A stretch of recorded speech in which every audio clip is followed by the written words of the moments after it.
자, 저번 시간에 이어서 청각적 심상부터 시작을 해서 같이 또 공부를 해보도록 하겠습니다. 청각적 심상, 귀로 들리는 듯한 그런 이미지를 얘기를 하는 것이고요.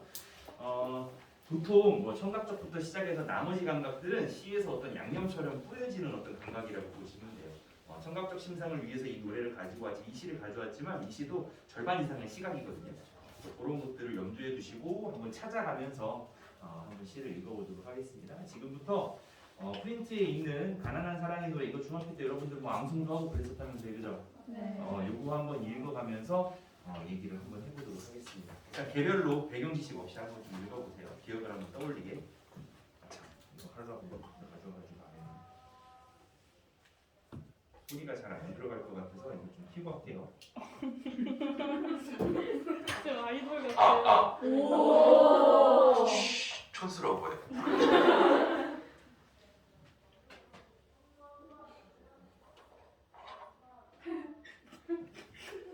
이렇게 두근두근거리지?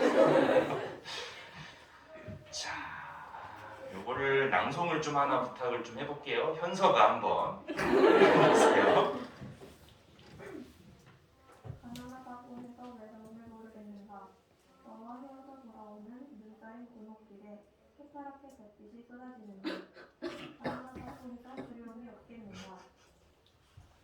요즘을 치는 소리, 어성재원의 호박 소리, 메밀목 살릴 소리에 눈을 뜨면 멀리 육중한 길을 굴러가는 소리.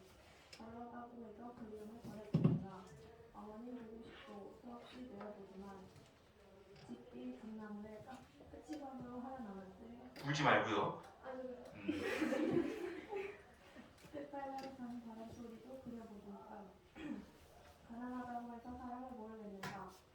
내 볼에 와닿던 네 입술의 뜨거움. 사랑한다고 속삭이던 네 숨결. 돌아서는 내 등 뒤에 터지던 네 울음. 가난하다고 해서 왜 모르겠는가. 가난하기 때문에 이 모든 것들을 버려야 한다는 건데. 자, 잘 읽었습니다. 이게 1988년도에 두 번째로 이루어졌던 도시화를 배경으로 하고 있어요. 첫 번째 도시화는 언제 이루어졌었냐면 우리가 저번 시간에 추일서점 배우면서 얘기했던 일제강점기 때 일본에 의해서 수탈의 어떤 전초기지로서 이루어졌던 어떤 도시화가 있었고요. 그 다음에 한번 나라가 초토화가 되죠, 그죠? 6.25 전쟁을 겪으면서 그 다음에 이제 군사독재 시절에 나라를 다시 일으키기 위해서 경제개발 계획을 막 세우고 이제 산업화를 주도를 하는데 그때 그 산업화의 일환으로서 이제 도시를 갖다 계획적으로 성장시키는 도시화가 이루어집니다. 근데 시대도 다르고 배경도 다르지만 그 도시에 살던 사람들의 어떤 그런 심정이나 그런 심상들 이런 것들은 비슷해요. 왜 그러냐면 그때도 도시에 살던 사람들은 원래 도시가 고향인 사람들이 아니었죠, 그죠? 시골에서 땅을 뺏기고 떠돌아온 그런 유랑하던 사람들이었기 때문에 그런 사람들이 하층민을 이루고 있었기 때문에 항상 외로웠고요. 고향을 그리워하고 그랬어요. 이때도 마찬가지였습니다. 원래 기본적으로는 시골에 살던 사람들이 돈을 벌기 위해서 어쩔 수 없이 도시로 흘러들어온 그런 상황이었기 때문에 항상 뭘 그리워해요? 고향을 그리워하고요. 그 고향에 있던 어떤 시골의 어떤 인정 넘치던 그런 공동체 이런 것들을 항상 꿈꾸고 그리워하며 외로움을 느끼는 그런 공간으로서의 도시가 그려집니다. 그 도시를 바탕으로 하고 있는 게 바로 이 가난한 사랑의 노래예요. 자, 읽어볼 텐데요. 읽을 때 뭐를 중심으로 읽을 거냐면 시적 화자의 심경 변화가 어떻게 이루어지는지 그런 것들을 동그라미를 좀 쳐본 다음에 시의 마지막에 이 시적 화자의 감정 흐름이 어떤 식으로 진행이 되고 어떤 식으로 이루어지는지를 같이 정리를 한번 해볼 거예요. 일단 첫째 줄에 있는 외로움이라는 말에다 동그라미를 좀 쳐보세요. 읽어가면서 얘기를 좀 하겠습니다. 가난하다고 해서 외로움을 모르겠는가 서리법으로 지금 얘기를 하고 있는데요. 이런 서리법의 경우에는 진짜 물어보는 게 아니죠, 그죠? 이거 중학교 때 아마 많이 배웠을 거야. 이건 뭐예요? 가난하다고 해도 사람 다 알아. 그걸 왜 모르겠어 우리가. 이런 반문하는, 오히려 이런 반문으로 인해 가지고 강조하는 효과가 일어나는 게 바로 이 서리법이 되겠고요. 너와 헤어져 돌아오는 눈 쌓인 골목길에, 자, 눈이라는 소재가 나옵니다. 눈이라는 소재가 이게 긍정적인 시어일까요? 부정적인 시어일까요? 저번 시간에 그 얘기했었죠. 수능에서 보편적인 해석을 다룰 때는 이게 착한 놈인지 나쁜 놈인지 혹은 긍정적인지 부정적인지 요 정도만 판단해도 보편적인 해석이 이르는 데는 뭐 어려움이 없다고 했었어요. 그죠? 기본적으로 이 눈은 부정적인 이미지에 속해요. 자, 가난한 사람들한테는 더운 게 힘들어요? 아니면 추운 게 힘들어요? 물론 둘 다 힘들지만 둘 중에 하나를 고르라면 추운 거죠. 왜냐면 더운 거는 죽음에까지 이르지는 않아요. 근데 추운 거는 잘못하면 어떻게 돼요? 죽죠. 생명과 직결이 돼요. 그렇기 때문에 추위는 가난의 정말 상극인 존재예요. 그리고 바꿔 말하면 이 추위는 가난이라고 하는 극한 상황을 조금 더 심화시키고 극한 상황으로 몰아가는 어떤 그런 배경이기도 해요. 그 추위를 대변하는 눈, 그리고 그 눈이라는 것은 걸어다니기가 어때요? 그 눈을 헤치면서 가야 되니까 약간 좀 장애물스럽고 약간 좀 시련과 역경, 고난 이런 것들을 뜻하는 경우가 많죠. 그죠? 여기 나오는 눈은 기본적으로 우호적인 그런 이미지는 아닌 것 같아요. 그리고 또 하나 이제 살펴보면 그 바로 뒤에 달빛이 나옵니다. 근데 그 달빛이 보통 시나 어떤 소설에서 달빛 하면 어떤 존재냐면 어두운 밤을 비춰주는 포근하고 안정된 어머니와 같은 어떤 그런 은은한 존재로 그려져요. 근데 그 달빛의 색깔이 어때요? 새파랗대요. 새파랗다라는 건 뭔가 이렇게 좀 우호적인 느낌은 아니죠, 그죠? 어떤 느낌이에요? 뭔가 냉정하고 냉혹하고 어떤 잔인한 어떤 그런 느낌의 색깔인데 달빛에다가 그런 색깔을 덧입힘으로써 그 냉정하고 엄혹한 어떤 시대 상황 혹은 그 도시의 분위기들을 나타냅니다. 이 새파란 달빛과 눈이라는 눈 쌓인 골목길이라는 이미지 두 개가 같이 시너지를 내면서 부정적인 어떤 배경들, 이미지들을 환기하고 있는 거예요. 그러니까 나 외로워, 나 힘들어 이렇게 얘기할 수도 있지만 시에서는 어떻게 표현하는 거예요? 눈 쌓인 골목길이라는 사진 한 장, 그 다음에 새파랗게 떨어지는 어떤 그런 달빛의 어떤 이미지 한 장, 이 두 장의 사진을 병치시킴으로써 이 시적 화자의 감정들을 갖다가 이렇게 표현을 하고 있는 거죠. 이해했어요? 이게 시입니다. 자, 그 다음 가난하다고 해서 두려움이 없겠는가? 두려움 한번 동그라미를 쳐보세요. 아까는 외로움 얘기를 했었는데 이번엔 두려움을 얘기했어요. 도시에 사는 가난한 사람들이 가지고 있었던 두려움은 뭘까? 이것들을 한번 상상을 해봅시다. 이때 당시에 어떤 일이 있었냐면 지금도 뭐 보수적이거나 아버지가 엄한 사람들은 밤에 몇 시까지 들어가야 되는 어떤 통금이 있을지도 모르겠어요. 그런데 옛날에는 이 통금이 보수적인 집안에만 있는 게 아니라 나라 자체가 그랬는지 몰라도 모든 사람들이 새벽 2시 넘어서 돌아다니면 잡혀갔어요. 그러니까 방범대원들이나 경찰들이 포르락이 불면서 쫓아가가지고 2시 넘었는데 왜 돌아다녀? 집에 들어가! 해가지고 머리끄댕이 잡고 막 구치소를 끌고 가고 막 그랬어요. 그 과정에서 장발도 금지돼 있었기 때문에 머리도 막 길면 잘라버리고요. 학교처럼. 그 다음 뭐 여러분들은 학교에서도 그런 일을 못 겪었죠. 그죠? 선생님 학교 다닐 때 이제 학교에서 그런 짓을 했는데 어쨌거나 뭐 그러기도 하고 여자들 같은 경우 뭐 미니스커트 같은 거 입고 다니면 그거 막 다 압수해버리고 막 이런 식으로 사람들을 억누르고 억제던 어떤 그런 시대예요. 그런 시대에 이 사람이 두려워했던 게 바로 그런 부분에서 시작이 되겠죠. 2점을 치는 소리가 납니다. 이게 뭐냐면 새벽 2시를 알리는 소리예요. 이게 왜 의미가 있는지 알겠죠, 그죠? 그리고 이 새벽 2시 치고 나서 이제 뭐가 시작돼요? 추노가 시작이 되죠. 사람들이 돌아다니면 막 잡으러 갑니다. 뭐 어떤 소리가 또 들리냐면 방범대원의 호각 소리, 청각적 이미지가 계속 제시되고 있어요. 이 2점을 치는 소리와 방범대원의 호각 소리는 기본적으로 이 시적 화자에게 뭔가 쫓기는 듯한 느낌, 도시에서 느끼는 어떤 그 근원적인 두려움 이런 것들을 갖다가 나타내는 청각적인 신상이라고 보여져요. 하나 더 중첩이 되는데요. 메밀묵 사려 소리가 나오는데 얘는 좀 이질적이에요. 앞에 두 소리랑은 좀 달라요. 얘는 뭐냐면 옛날에 겨울에 밤이 좀 길잖아요. 밤이 길면 저녁 먹고 나서 잘 때까지 시간이 좀 길어지죠. 그죠? 그럼 어때요? 필연적으로 한 11시쯤 되면 배가 많이 고프죠. 그래서 우리는 맨날 그때 뭐를 켜요? 배달의 민족을 켜죠. 그죠? 근데 그때는 그런 게 없었어요. 편의점도 없고요. 그때 문을 여는 어떤 가게 같은 게 거의 없었어요. 그럼 어떻게 할까요? 그 니즈를 인식한 사람들이 있겠죠. 그래서 뭘 팔고 돌아다니면 메밀묵하고 찹쌀떡을 2개를 묶어가지고 같이 들고 다니면서 메밀묵 찹쌀떡 이렇게 외치고 다녀요. 그러면 집에서 이제 그 소리를 듣다가 우리 집에 가까워 오면 잽싸게 이제 돈 들고 나와가지고 담장 너머로 여기 흔들면은 그걸 이제 돈이랑 바꿔주고 가는 그런 야식 시스템이 있었어요. 그게 이제 메밀묵 사려 소리 이제 이거의 원조인데 그 메밀묵 사려 소리는 그럼 나타내는 게 뭘까? 지금 이 사람은 감정이 어때요? 시적화자는 두려워요. 누가 날 잡으러 오고 있단 말이야. 그 두려운 상황에서 이 사람이 원래 살던 일상적인 생활을 영위하던 공간이 그 공간인데 그 메밀묵 사려 소리가 나는 일상적인 공간 안에 두려움, 호각 소리, 2점을 치는 소리 이런 것들이 침투하고 있죠. 그죠? 일상적인 생활을 영위하는 공간에 두려움이 들어오니까 그 두려움이 어떻게 되는 거예요? 조금 더 심화되고 배가 되는 거죠. 그러니까 우리 황조가 배울 때 또 나오는데 이따가 황조가 배울 때 꾀꼬리가 2마리가 서로 이렇게 두피적대고 암수가 정답게 있으니까 내 외로움이 치의를 잃은 외로움이 어떻게 돼요? 더 심화되죠. 그죠? 그런 것처럼 메밀묵 사료 소리가 나는 그 골목길은 내가 원래 살던 그리고 내가 평온함을 느끼던 그 골목길 일상적인 생활의 공간인데 그 공간 안에서 이런 두려운 소리들이 나니까 더 두려워지는 거죠. 이해했어요? 그런 것들이 이제 청각적 이미지로 계속 제시가 됩니다. 하나 더 나옵니다. 눈을 뜨면 멀리 육중한 기계 굴러가는 소리, 전체적으로 봤을 때 이 소리는 뭘 상징하냐면 산업화, 기계화, 도시화 이런 것들을 크게 상징하는 어떤 그런 소리라고 볼 수 있습니다. 청각적 심상들이 계속 나오겠죠. 뭐 굳이 비교해보자면 같은 도시화를 다루지만 시대는 다른 추일서정, 저번 시간에 배운 추일서정하고 비교해봤을 때 그 추일서정에 나오는 열차의 이미지랑 약간 좀 비슷한 어떤 느낌이라고 보시면 되겠습니다. 가난하다고 해서 그리움을 버렸겠는가? 그리움이 나옵니다. 이 사람이 버렸던 감정, 가지고 있었던 감정, 그리움이 나옵니다. 어머님 보고 싶소 수없이 내어보지만, 자, 이 사람이 보고 싶어하는 건 어머니지만 그 어머니를 통해서 보고 싶은 건 뭐냐면 이 사람이 원래 살았던 그 고향을 보고 싶은 거죠, 그죠?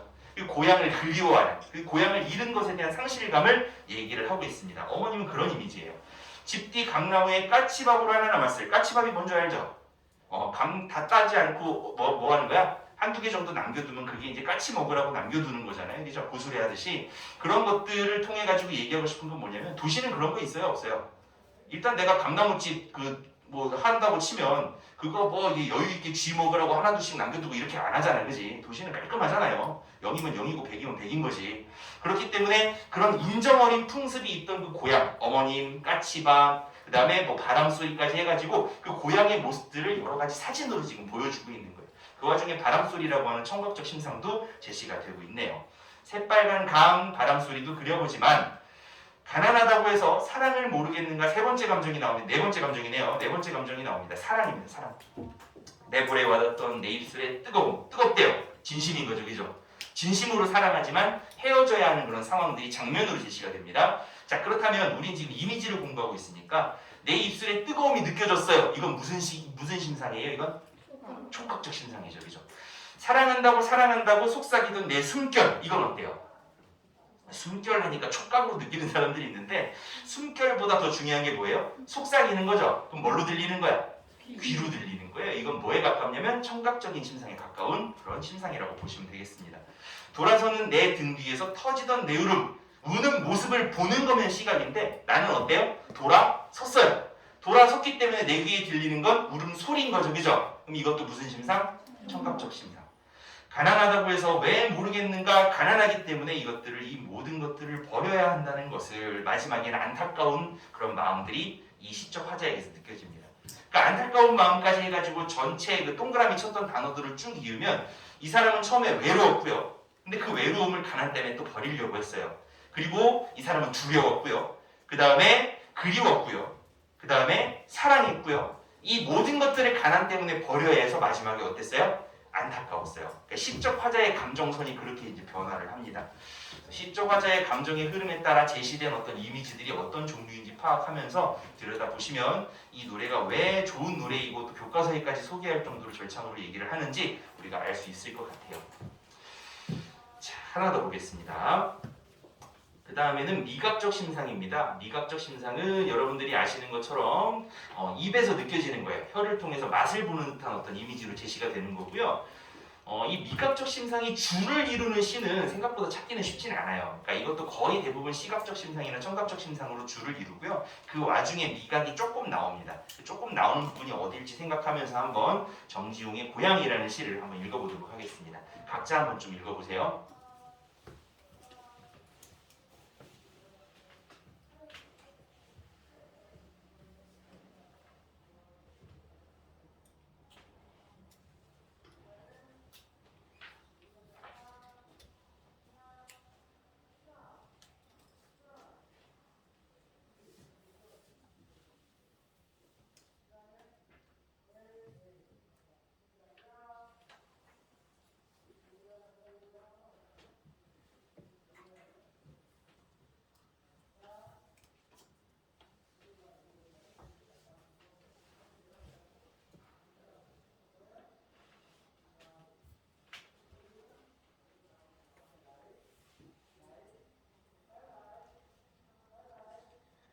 자, 시대적 배경에 대해서 간단하게 선생님이 언급을 하고 나서 우리가 같이 낭송을 해보고 100명 중에 7, 80명이 동의하는 보편적인 해석에 대해서 같이 얘기를 좀 해보도록 하겠습니다. 이때가 정지용 시인이 이제 등장을 한 때니까 1930년대 중반쯤 될 거예요. 그래서 1930년대 중반이면 우리가 맨 처음에 배웠던 추일서정이라는 시와 같은 어떤 시대적 배경을 가지고 있어요. 근데 약간 좀 색깔이 좀 달라요. 추일서정의 김광규는 거의 대부분 도시화, 근대화 이런 것들은 사실상 서양에서 온 거죠, 그죠? 그 서양에서 온 것들에 대한 감정을 얘기하는 거다 보니까 그 사람은 거의 이미지가 약간 좀 서양틱한 것들이 많아. 포플라 나무, 열차, 공장 이런 것들 그러한 서양적인 셀로판지도 마찬가지죠, 그죠? 그것도 기본적으로 영어 단어니까요. 그러한 서양적인 이미지를 가진 단어들이나 재료들을 많이 사용을 했는데 이 정지용이라는 사람은 조금은 어떤 향토적이면서 우리나라 어떤 전통적인 어떤 이미지들을 가지고 이제 이런 똑같은 내용들을 얘기를 합니다. 그러니까 고향에 대한 상실감을 얘기하는 건 똑같은데 이 사람은 이렇게, 저 사람은 저렇게 이제 같이 표현을 하고 있는 거죠. 이 정지용의 고향이라는 작품을 은지가 좀 한번 읽어볼까요? 낭송을 좀 해줘요. 고향은 고향에 돌아와도 그리던 고향은 아니오요. 상권이 알을 품고 껍데기 제철을 물건만 마음은 제 고향 지니지 않고 먼 항구로 떠드는 고련. 오늘도 맨끝에 홀로 오르니 홍장꽃이 은정스레 웃고 어린 시절에 불던 코끼리 소리 아니 나고 내 마른 입술에 쓰디 쓰다. 고향에 돌아와도 그리던 하늘만이 높고. 자, 여기서 상실한 고향이 어떤 유형의 어떤 상실인지 이것도 좀 중요해요. 첫 번째 예언을 읽고 나서 좀 얘기를 이어가 볼게요. 고향에 돌아와도 그리던 고향은 아니러뇨 라고 얘기를 하고 있습니다. 자, 이 사람이 잃어버린 고향은 시간적으로 잃어버린 거예요? 아니면 공간적으로 잃어버린 거예요? 공간적으로 잃어버렸으면 산공도 거기 없을 테고요. 뻐꾸기도 없을 테고 산 끝에 있던 흰정꽃도 거기 없을 테고 하늘도 없을 테죠, 그죠?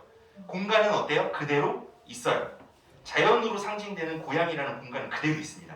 그런데 내가 기억하던 사람들만 다 어떻게 된 거야? 사라져 버렸어요. 그거는 공간적인 상실이 아니라 무슨 상실이에요? 시간적 상실이라고 볼 수 있죠. 그런데 이것과 대비되어서 오장환의 고향 앞에서라는 시가 이제 같이 엮어서 수능 문제에 이제 이런 태제로 나왔었는데 오장환의 고향 앞에서 같은 경우는 아예 공간 자체가 사라져 버립니다. 그리고 옛날 사람은 사공 한 명밖에 안 나와요. 뱃사공. 강 건네다 주는 사람 배로 그 사공한테 물어봅니다. 옛날에 누구는 어디 갔어요? 걔는 유곽으로 팔려갔어. 지금으로 따지면 유흥업소 같은 데죠, 그죠? 걔는 어떻게 됐어요? 걔는 강제 노역 갔어. 이런 식으로 얘기하면서 고향이 해체된 것들을 얘기를 하면서 서로 한 잔술을 주고받는 어떤 그런 이미지로 시가 그려집니다. 그 시 같은 경우는 어떻게 써요? 그러면 시간적 상실이 아니라 아예 그냥 공간 자체가 사라진 거니까 공간적 상실이 되겠죠, 그죠? 그래서 시간적 상실과 공간적 상실이라는 어떤 유형을 가지고 수능에서 이렇게 구별을 해서 얘기를 하기도 해요. 왜 그러냐면 고향을 잃은 시가 너무 많아서 그것들을 갖다가 이렇게 유형화하기도 하는 거예요. 산꿩이 알을 품고 뻐꾸기 제철을 울건만. 자, 산꿩과 뻐꾸기 두 가지 이미지가 제시가 됩니다. 산꿩이 알을 품는 건 무슨 이미지예요? 이건 눈으로 보이는 거니까 품는 모습이 시각적 이미지. 좋습니다. 뻐꾸기가 제철에 우는 건 청각적 이미지죠, 그죠? 이 두 가지 이미지가 얘기하는 건 뭐냐면 아까 전에도 선생님이 살짝 얘기를 했었는데 자연은 어때요? 그대로입니다. 자연이 그대로인데 누구만 변한 거야? 고향만 변한 거야. 그 고향의 변화를 자연 때문에 더 많이 느끼게 되겠죠, 그죠? 또 한 번 더 얘기하면 아까 전에 황조가 얘기했었죠, 그죠? 똑같은 거예요, 이것도.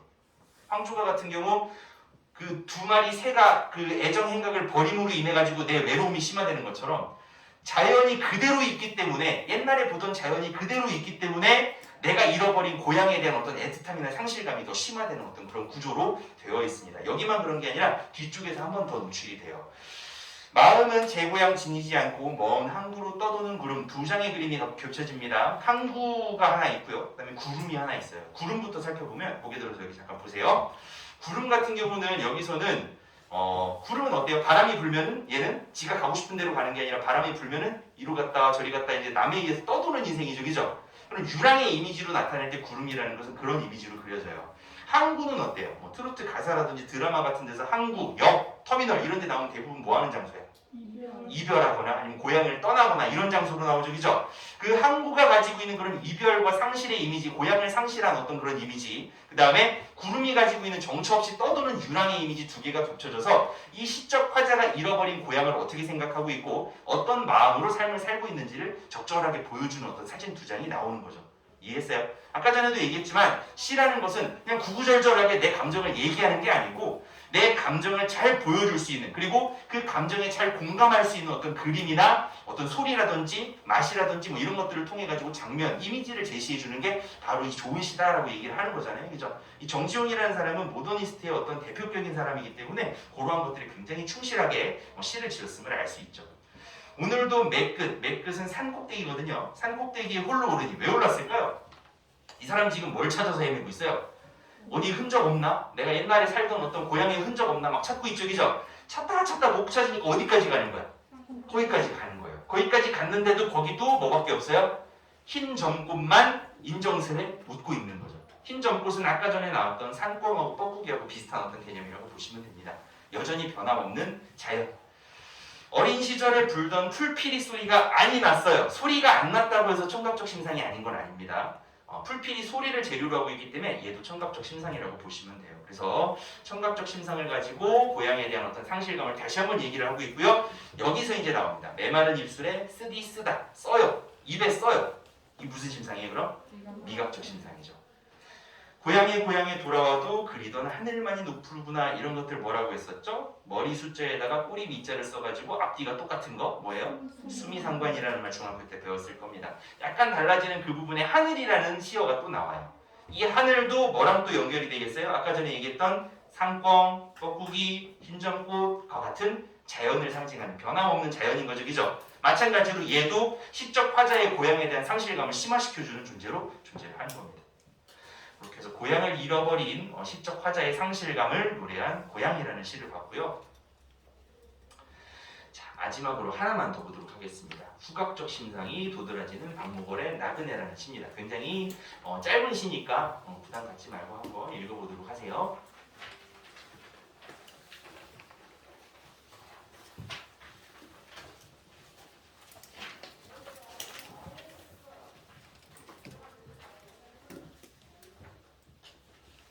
탕수육 나왔어요?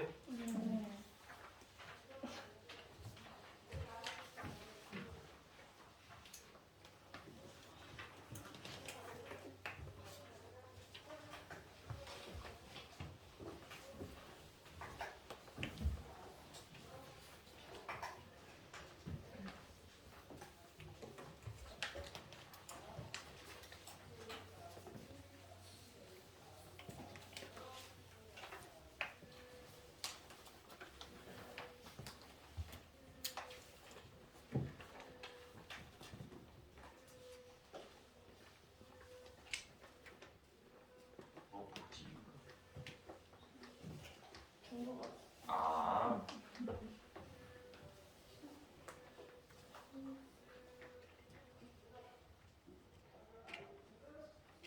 되게 열정적으로 하시네.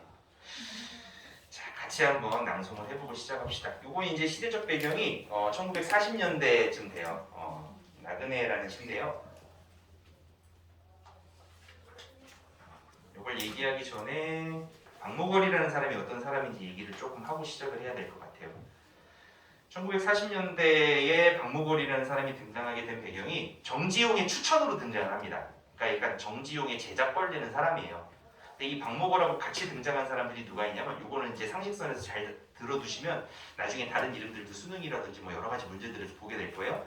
박목월 친구 3인방이 있었는데 박두진이라는 사람이 있었고요. 그다음에 조지훈이라는 사람이 있었어요. 근데 이 세 명 다 정지용의 추천으로, 정지용 모더니스트라고 했었지, 그죠? 그 정지용의 추천으로 등단을 하게 시인이 됐어요. 그래가지고 시인이 돼서 이제 작품을 쓰기 시작하는데 이 세 사람이 원래 친하기도 했고 이 세 사람이 쓰는 시가 공통점이 있는 거야.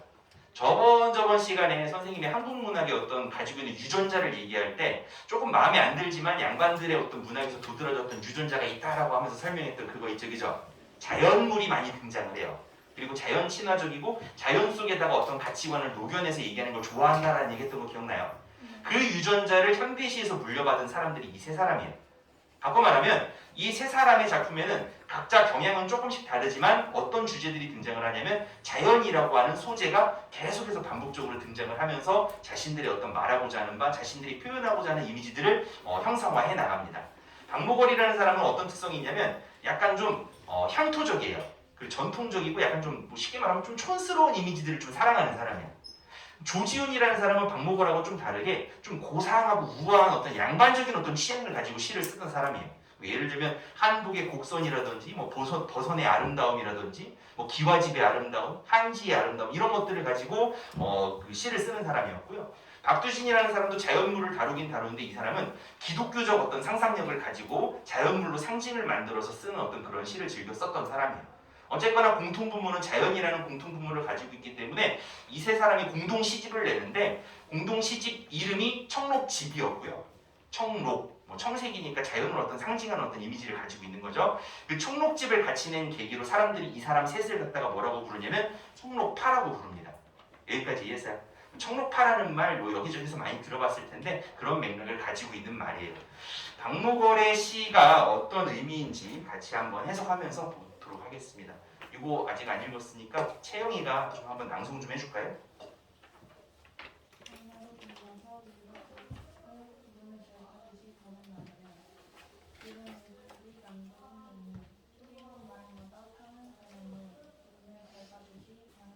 네, 첫 번째 연부터 한번 보겠습니다. 짧죠? 금방 끝납니다. 조금만 집중하세요. 밥 먹고 탕수육 맛있게 먹고 와가지고 졸린 건 내가 정말 이해하는데 또 할 때는 또 하고 졸리다고 해서 그냥 무조건 자지 말고 여기 보세요.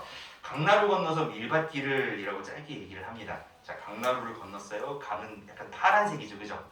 밀밭길 하면은 여러분들이 잘못 생각하면은 누런 어떤 들판을 생각하는 경향이 있는데 이거는 아직 추수하기 전이에요. 그리고 이 시인이 이제 이 글을 쓸 때 썼던 어떤 그런 시의 발이 있는데 그 발에 이제 보면은 이게 이제 파란 어떤 밀밭을 상상하면서 썼다라고 얘기를 해요. 그래서 뭐 청보리 축제 같은 데 가보면 푸른색 어떤 들판들이 쫙 펼쳐져 있는 어떤 그런 느낌이라고 상상하시면 될 것 같아요. 그럼 지금 전체적으로 1년의 색깔은 어떤 색깔이에요?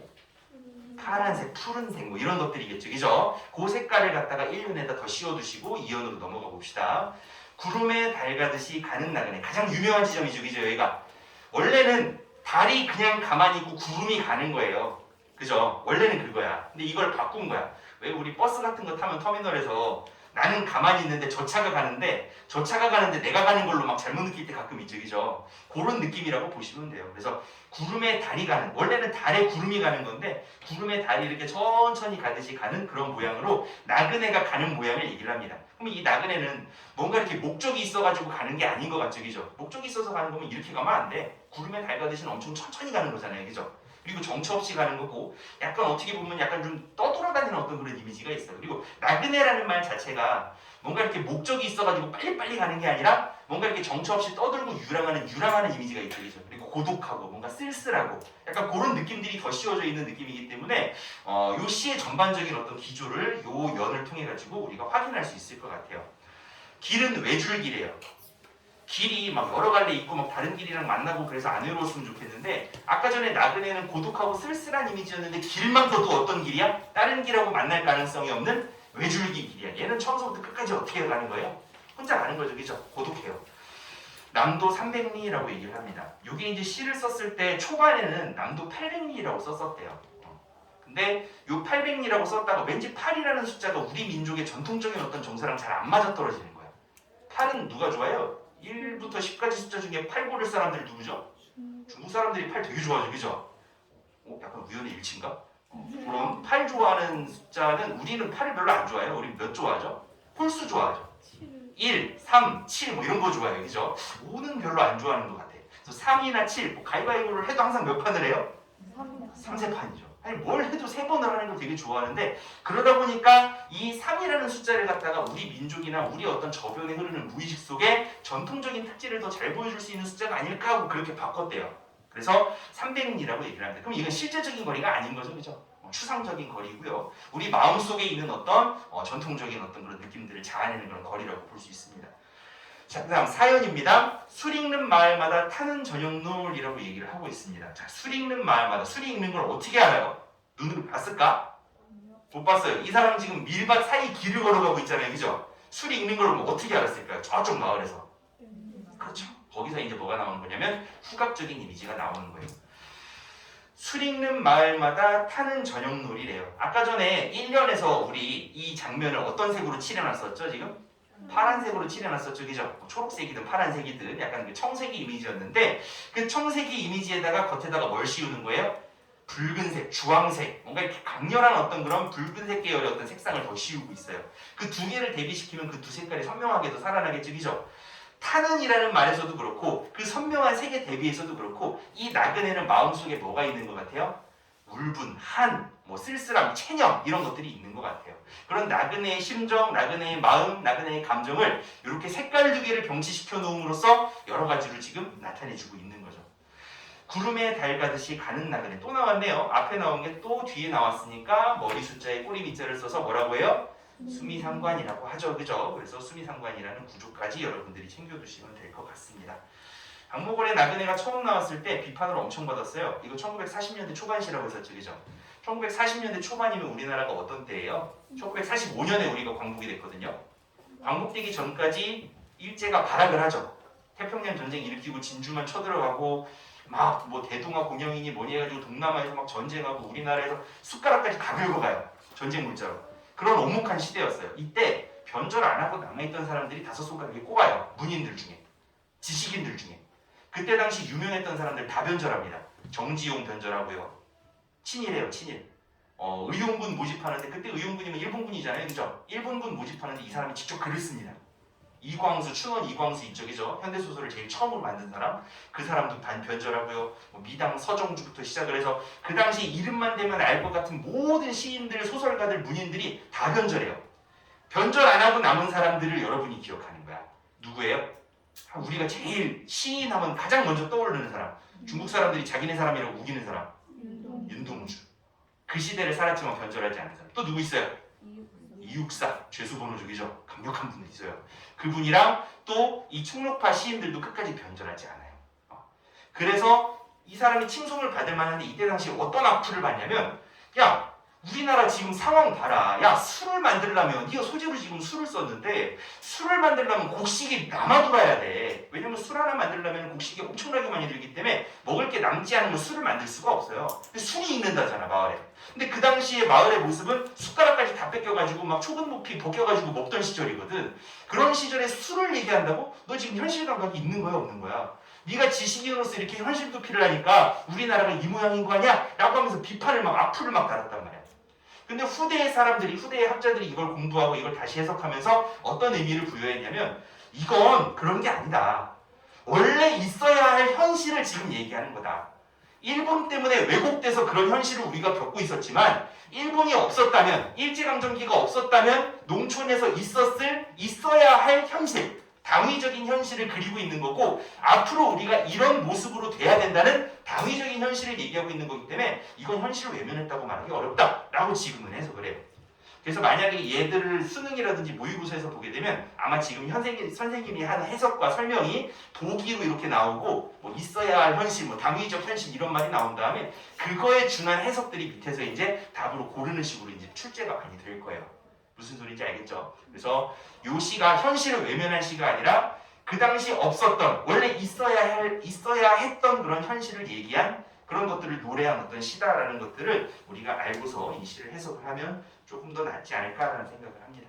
그래서 박목월의 나그네까지 같이 공부를 좀 해봤고요. 다음 시간에 이어서 또 하도록 하겠습니다. 끊어주세요.